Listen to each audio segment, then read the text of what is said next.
Hey everybody, and welcome to episode 7 of the People's Empowerment Podcast. And today I'm joined by Philip Hills, who just recently was speaking in one of our weekly member meetings. And I was listening to what he had to say about what he's been doing with his garden, with electroculture, with bailiffs, and all of it just sort of came together. And I was like, I've got to get this guy on the show, got to speak to him some more and hear about what he's got to say. So, hi Philip, thanks for joining us. Hi, nice to be here. So yeah, do you just want to give a bit of an introduction to yourself so everybody knows a bit more about you? Yeah, sure. So came across electroculture for probably about 3 years ago.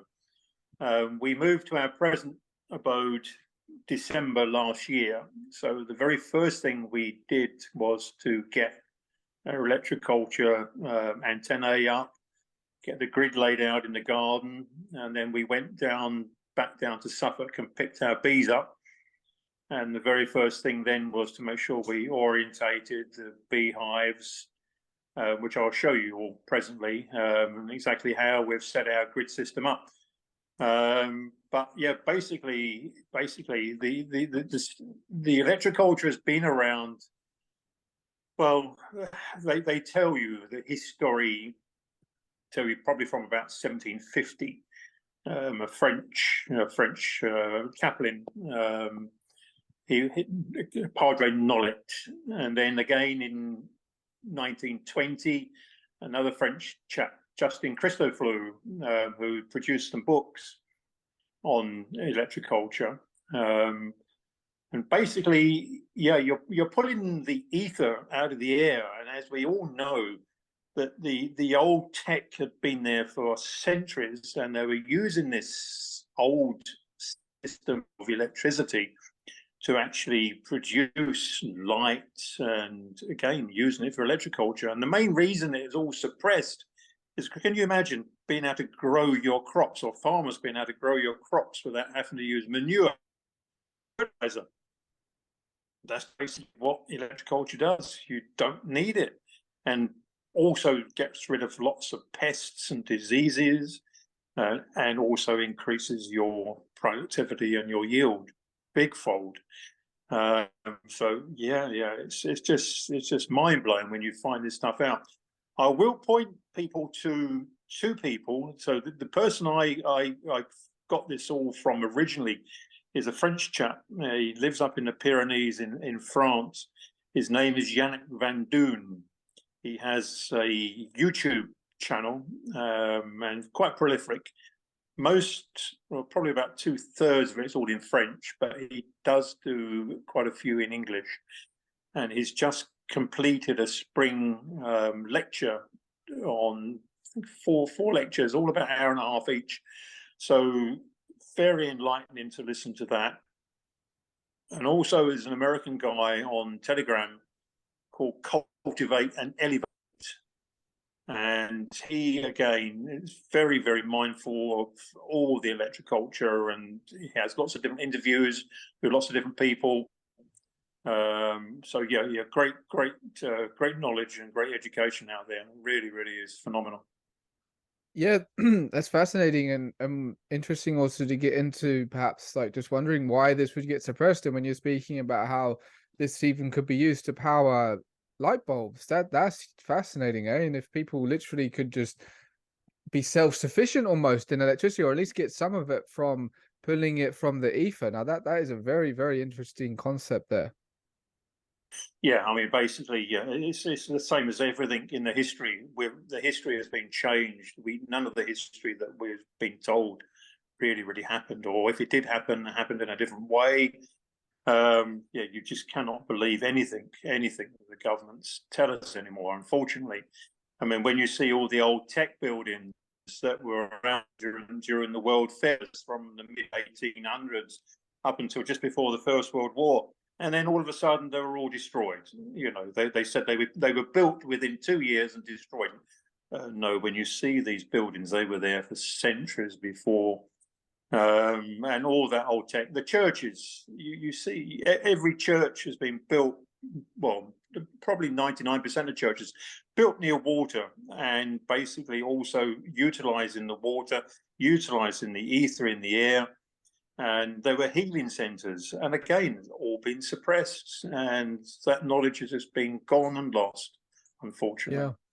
Yeah, okay. So I have a pretty good understanding of what you're talking about when you're saying pulling the ether from the air, but there might be some people who don't even know what the word ether means. So do you want to unpack that a little bit? Yeah, so ether is it's electricity. So it's what the actual Earth or our realm produces.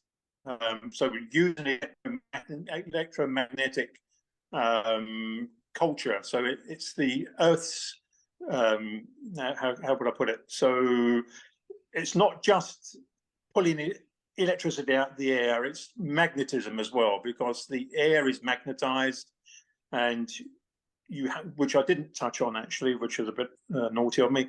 So you can't just put an antenna up and expect big results. You have to connect magnets to it as well, and you have to have things pointed in a certain way, north and south. So basically, you're putting in the electromagnetic culture from the air as well. So all around us, the air is energy. We are all energy, and the air is energy. And basically, by utilizing either using copper or galvanized steel, you can actually tap into that and pull it down into the earth. Okay, cool. It'd be really interesting to see what structures you've got here when you see you can show us Right, around. let's go Yeah, for a little. let's do it. Let's do it. Let's go for a little walk. Sure. So yeah, so I'll show you the large antennae, and there's a very simple method people can actually use if they don't have room. So if you've just got a balcony and you want to do something different, you want to use and pull down some ether into your plants, into your pots. I'll show you that in a moment. So I'm just about on the very edge of my Wi-Fi, so I don't know if you can actually. Sorry, the sun's out there as well. I don't know if you can see the antennae up there. Oh It's yeah, on yeah. a I see you. flagpole. Yep. So we're about 30 foot high, and then as you see the beehives orientated, they're orientated north south. So all the copper wires coming off the main one from the grid have been laid across the garden, 2 meters, meter, all the way down through the garden. And then I've also connected and crisscrossed along through the garden as well. So yeah, so the garden is very much alive. So let me just show you. So very, Yep. very simple piece of wood. Doesn't have to be anything spectacular. I've just used a little bit of bamboo. So I've got 2 mil copper wire, and you wind. So make sure you've got a little bit at the bottom so it can go into the soil. You wind it round your piece of wood, and basically at the top you connect it, wind the copper round a piece of quartz. So quartz magnifies the ether basically and changes on its surface. So you're getting electric current from the surface of the quartz. So that will go down through into the copper. And then this little baby, we only laid or only produced it about a month ago. And you can see the results already. It's just gone absolutely bonkers. And you just basically place that into the soil of your pots or Amazing. Yeah. whatever it is you're growing. And you listen to the guys on YouTube and Telegram, plants that are nearly dead or dying, you just wrap your copper around, you stick these little antennae in, it regenerates and pops your uncle basically. It's just mind-blowing really. And also what we did with our beehives. So you can see we've got 6 beehives there,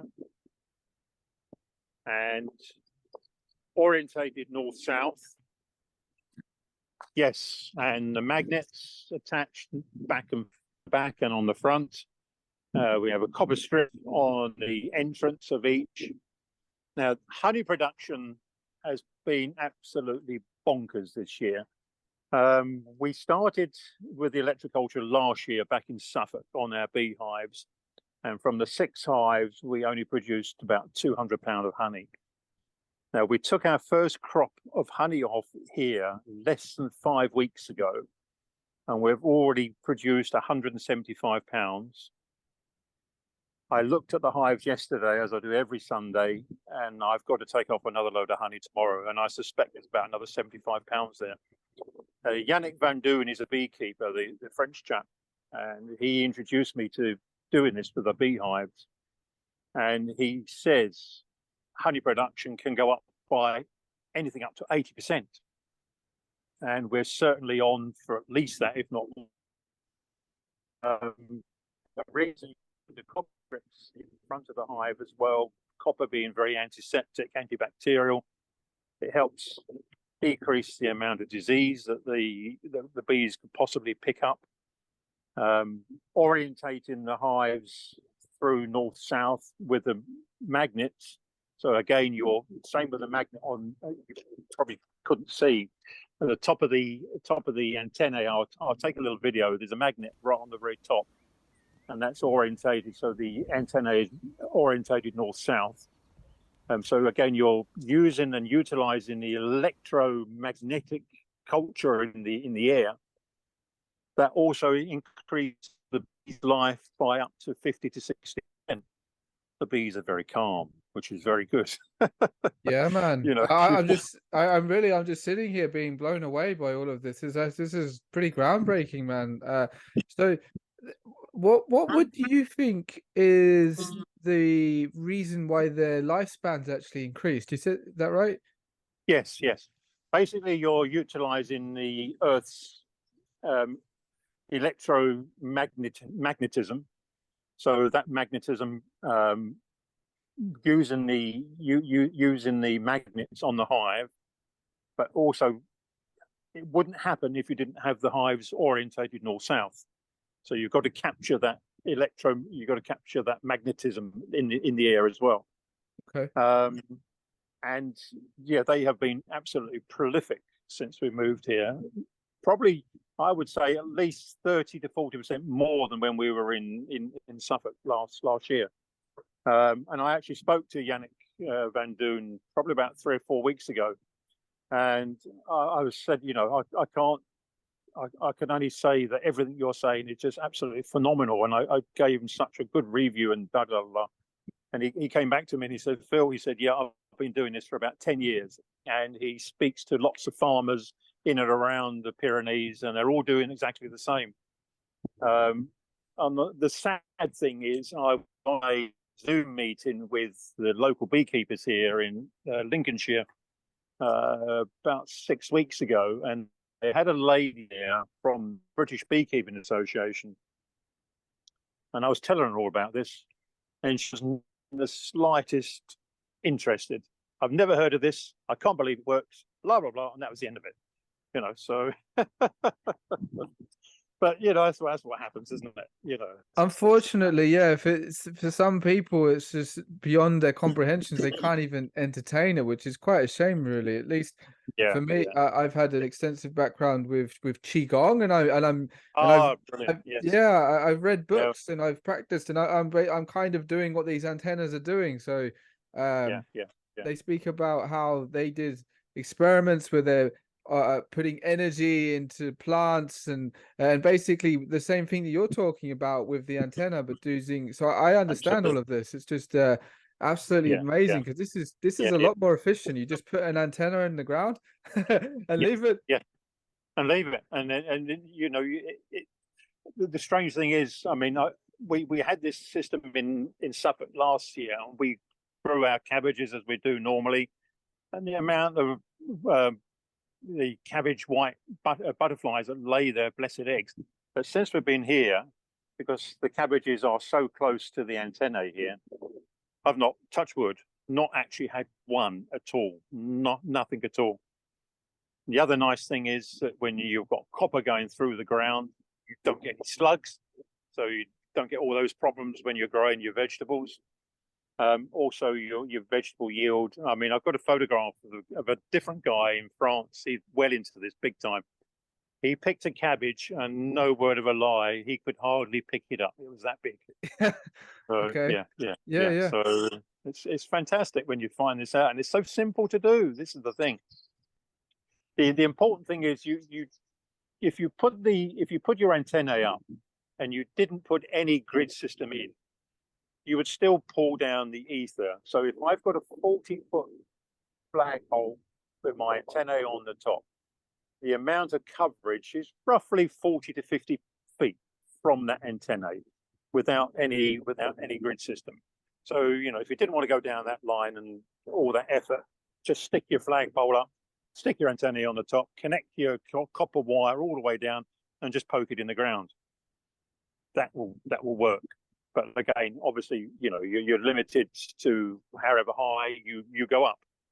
So hence, you know, when you see all these big magnificent buildings when they're pulling the electricity out of the air, or when you look up and you think, oh yes, that used to be an antennae, that was an antennae. How high these are, I mean, phenomenal, aren't they? So they've been pulling that down for, well, it's crazy stuff.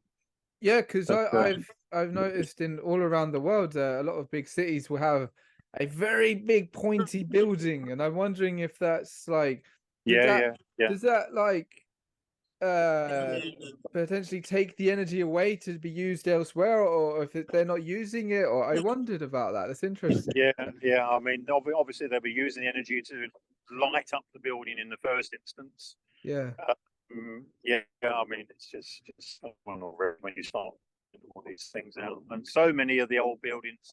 I mean, there's a really good guy on YouTube. His name is John Levy, Jon Levy, Levi, and he does every Sunday he puts a new one up, and he was doing the old tech of where was it? He's done Salt Lake City, and all the old buildings that have been knocked down, destroyed. And he's phenomenal. He's a phenomenal guy to watch about all this sort of stuff. But yeah, really nice fellow actually. So what if, say for example, I don't right now have the capacity to put up a big antenna like you have, but I could get a piece of wood, wrap some copper around it, and attach a crystal. That alone would still. That's all you need to do. That's all you need to do. So many people who have on the Telegram page on Cultivate and Elevate, this is all they do. They have a balcony. They grow their tomatoes, their cucumbers, their veg. This is all they do, and phenomenal results. Because again, you're just pulling down the electricity out of the air, and you're electrifying the soil that the plants are growing in, and away you go, and just watch the results. Yeah, it's incredible. Yeah, because it's like amplifying the crystal as well. I wonder if anybody's used it to, I don't know, improve the mood of a room or something like that. Yes. It's amazing. And the other thing is they talk about putting bird music or growing things, using the 432 hertz, not ordinary, not the ordinary hertz music you would use, but just ordinary, and the plants react to it. You know, calming meditation music, this sort of thing. And I mean, qigong and tai chi, all that sort of music. It's phenomenal what it does to plants, utilizing the ether as well. Plus that, it's incredible, really. It is. I was given a story once from this woman who had a plant that was dying after she transplanted it, and she got one of her helpers to go and sing to it with her guitar and play a lovely song to this plant, and then it came flourishing back to life. Yes, yeah. It's amazing. It's amazing. Yeah, and the other thing as well, the wildlife that you will pick up in your garden. You know, if you've got a garden when you do this, is that they seem to tune in to the change in the current, in the air and the ground.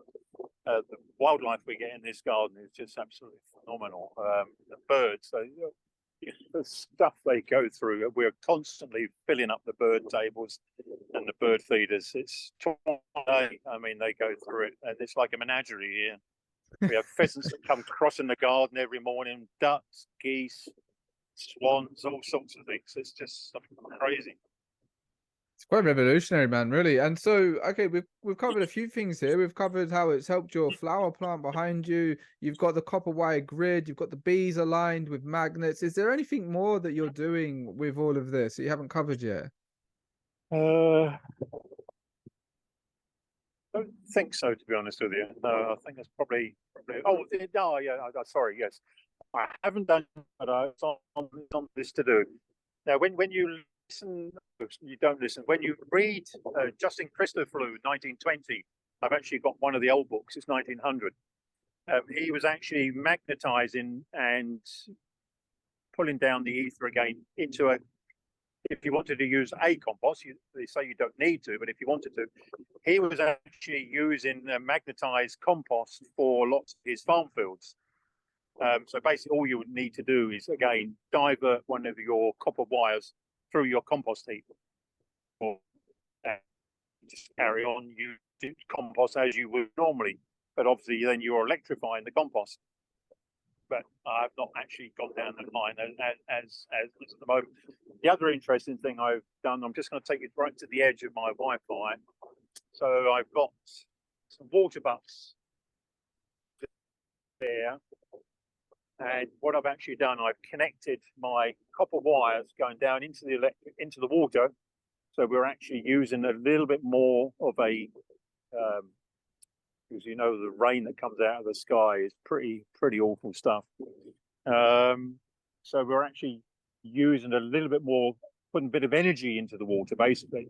Yeah. So when we water the garden, water the greenhouse, it makes me laugh when you pass the Anglia water, lovely water, safe water, da-di-da-di-da. Oh, no, it's not when you see all the chemtrails on the sky. Yeah, and right. And so there was someone who you mentioned about the magnetized compost. What was their name again? Christoffel. Christoffel. Okay. Christoffel. Yeah. Christ. Yeah. Christ. Fleeur. Yeah, Christoffel. 1920. I think he was born in 1900 thereabouts. But again, yeah, he was using. He actually patented his stuff back in France back in 1920. So yeah, very early, and again, just completely all lost, unfortunately. Yeah, sad. Okay, well, this has been really fascinating to learn about your garden and everything you've been doing. If you like, we can divert to a little bit about another story you had during the weekly members meeting, and to do with bailiffs. Are you okay to talk about that publicly? Yeah. Yeah, no problem. Yeah, so what happened there? Because I can remember the story, but I can't remember exactly what happened. So basically, yeah, we went down the line how long ago now? But we're May, so probably about 18 months ago. 18 months ago. So we know that the utility companies are not actually producing electricity or gas. It's all nonsense. So they're just a billing company.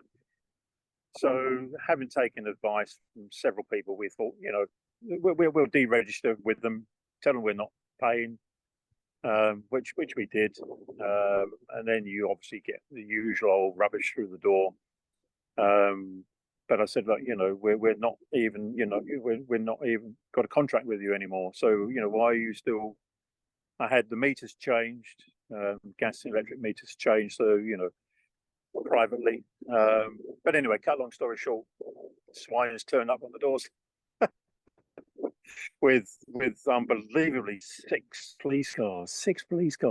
We only lived in a little cul-de-sac in those days, so this is May last year, just over a year ago, and yeah, the neighbours must have thought I was some sort of syndicate criminal.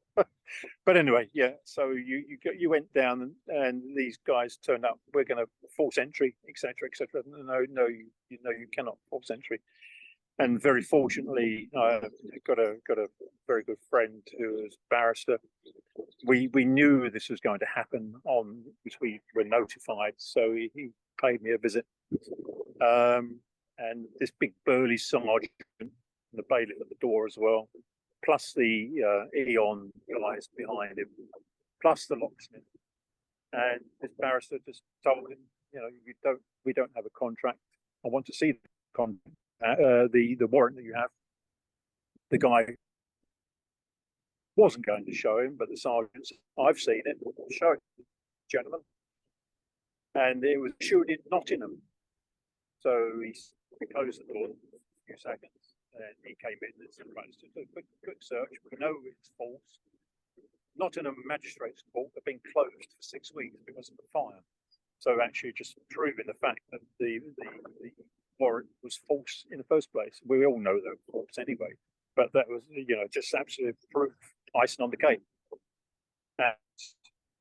And went to the sergeant and told him, oh, they just turned around, got in their cars and drove off. And that was it. And so you haven't heard from them since? No. I mean, fortunately, yeah, we carried on with our private meters. My friend wrote Eon a very polite notice to say that, you know, we are not registered with them. We don't have a contract with them anymore. We had paid up our bill when we told them that we were not contracting with them anymore. And until we moved in December, never paid a penny for utilities. Not heard from them since. What people who moved in unfortunately did, I don't know. But yeah, two meters that weren't registered with any company. But you know, it's one of those things, isn't it? Interesting, man. Yeah, what an eclectic life you're living out there, Philip. Yeah, you know, the unfortunate backside of this, my youngest daughter thinks I'm completely bonkers, absolutely mad. You know, but yeah, the oldest ones, she's halfway there. You know, she's halfway there. But, yeah, but you're probably going in the right direction if some people think you're pretty mad. Yeah. Okay, and just to wrap it up, I mean, I feel like I could talk to you all day about all of this, but we only have a limited time here. How did you actually find Empower the People? What was your discovery process here? Simone was on a Telegram page, and I was on there as well. And I can't remember how we made touch. She was going to start a new. Now, did she put it privately or did I ask her? I can't actually remember. But yeah, it was basically through Simone anyway, and she said, you know, she's starting this platform. Do I want to join? I said, yeah, jumped in with both feet. Absolutely. So from day one, absolutely, no problem. Awesome, man. Love to hear it. And I guess, is there any other interesting stories or any other, I guess, things that are going to blow people's minds that you're into right now that you can share with us? Yeah, I mean, there's loads, isn't there? You know, you could go on ad infinitum. Yeah, the chemtrails, the lost history. The lost history is one of the biggest ones I'm into at the moment because, you know, it's simple little things. Like Simon was saying, you know, 9/11, we all know 9/11 didn't really happen. You can go on, gosh. My wife, she comes out, I'm surprised she hasn't come out and told me to shut up already. Is she on board with a lot of what you're doing? I suppose when you see the results from the electroculture, you just can't deny it, right? No, exactly. Just cannot deny it. And the honey production for the bees is just one of the biggest things since we moved here. It's just absolutely bonkers, Yeah. I mean, 200. By the time we take the honey off tomorrow, so inside 5 weeks, near enough. Well, I reckon £250 of honey. Never ever been known before. Never. Amazing, man. Not knocking it. Yeah. Well, thanks for coming to join me, Philip. It's been really interesting. No, pleasure, Travis. Pleasure. Pleasure. Absolute pleasure. I'm sure I'll see you around on the weekly meetings. Absolutely. Have Yes, a good you one. take care. You No too. worries. See you. Yeah, and you. Take care. Bye now.